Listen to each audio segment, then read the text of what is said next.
আরে দাঁড়াও দাঁড়াও, কুমড়ো দেখে ধাক্কা দিয়ে চলে যেও না। আজকে কিন্তু কুমড়ো দিয়ে কোনো তরকারি রান্না করব না, আজকে করব কুমড়োর পিঠে। তোমরা কে কে কুমড়োর পিঠে খেয়েছো বা এভাবে করে বানাও কমেন্টে জানিও। তো কুমড়োর পিঠে বানানোর জন্য সবার প্রথমে আমি কুমড়োটাকে কেটে খোসা ছাড়িয়ে নিচ্ছি, তারপর ভালোভাবে ধুয়ে নেব। আর যদি কুমড়োর মধ্যে কোনো বিচি থাকে তাহলে বিচিটাও কিন্তু ফেলে দিতে হবে। তো আমি এখানে বিচিগুলো ফেলে দিয়েছি আর এই যে এভাবে করে কেটে নিয়েছি। এবার কুমড়োগুলোকে একটু ধুয়ে নিয়ে চলে এসেছি আর এখানে নিয়ে নিয়েছি ছোট্ট একটা গ্রেটার। এবার আমি কুমড়োটাকে এভাবে করে গ্রেট করে নেব। আমি এখানে অল্প কয়েকটা পিঠে করব, সেই জন্য আমি পুরো কুমড়োটা নিইনি, হাফ নিয়েছি। তোমরা তোমাদের পরিমাণ মতো নিয়ে নেবে। তো এই যে দেখো পুরো কুমড়োটা গ্রেট করা হয়ে গেছে। এবার কিন্তু কুমড়ো থেকে অনেকটাই জল বেরিয়েছে, জল তো বেরোবেই, তোমরা জানোই কুমড়ো থেকে বা লাউ থেকে অনেকটা জল বেরোয়। তো এবার এটাকে ভালো করে নিগড়ে নিতে হবে। এইভাবে হাতের সাহায্যে একদম ভালো করে চিপে জলটা বের করে নিচ্ছি। সবটা কুমড়ো থেকে জলটা নিগড়ানো হয়ে গেলে এবার আমি গ্রেট করে রাখা কুমড়োর সাথে মিশিয়ে দেব নারকেল কুড়া আর দিয়ে দেব স্বাদ মতো চিনি। এবার সবকিছু একসাথে মিশিয়ে নেব।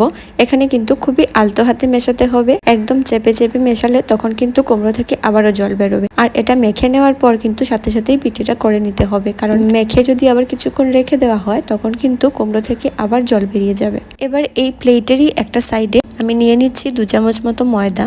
সব ময়দাটাকে কিন্তু আমি একসাথে এই মিশ্রণটার সাথে মাখবো না, অল্প অল্প করে মাখবো আর ময়দাটা একটু একটু লাগিয়ে জাস্ট গোল করে তেলের মধ্যে দিয়ে দেবো। তো এখানে আমি একটা লোহার কড়াইতে তেল গরম করে নিয়েছিলাম আর এইভাবে করে একটা একটা করে দিয়ে দিচ্ছি। আর ফ্লেমটা কিন্তু একদম মিডিয়ামে রাখতে হবে, একদম মিডিয়াম ফ্লেমে এদিক ওদিক উল্টে দিয়ে দুদিকটাই লাল লাল করে ভেজে নিতে হবে। তেলের হিটটা বা তেলটা খুব গরম হলে কিন্তু খুব সহজেই পিঠেগুলো ভাজা হয়ে যাবে বাইরে থেকে, কিন্তু ভেতরটা কাঁচা থেকে যাবে, ভেতরটা ভালোভাবে হবে না। ওই জন্য একদম মিডিয়াম ফ্লেমে রেখে আস্তে আস্তে ভেজে নিলে কিন্তু ভেতরটাও ভালোভাবে হয়ে যাবে। তো এভাবে করে আমি আবারও দিয়ে দিয়েছি পিঠেগুলো আর এই যে দেখো লাল লাল করে ভাজা হয়ে গেছে। এবার তুলে নিচ্ছি। পিঠেগুলো দেখতে কিন্তু অনেকটা তালের বড়া বা তালের পিঠে যেমন হয় এমন হয়েছিল, আর খেতে টেস্টটা কিন্তু অনেকটা মালপোয়া পিঠে যেমন হয় এমনই হয়েছিল। তোমরা যারা কখনো এই কুমড়ো পিঠে খাওনি একবার বানিয়ে দেখবে তো কেমন লাগে। আশা করি ভালোই লাগবে, আমার তো বেশ ভালোই লেগেছে।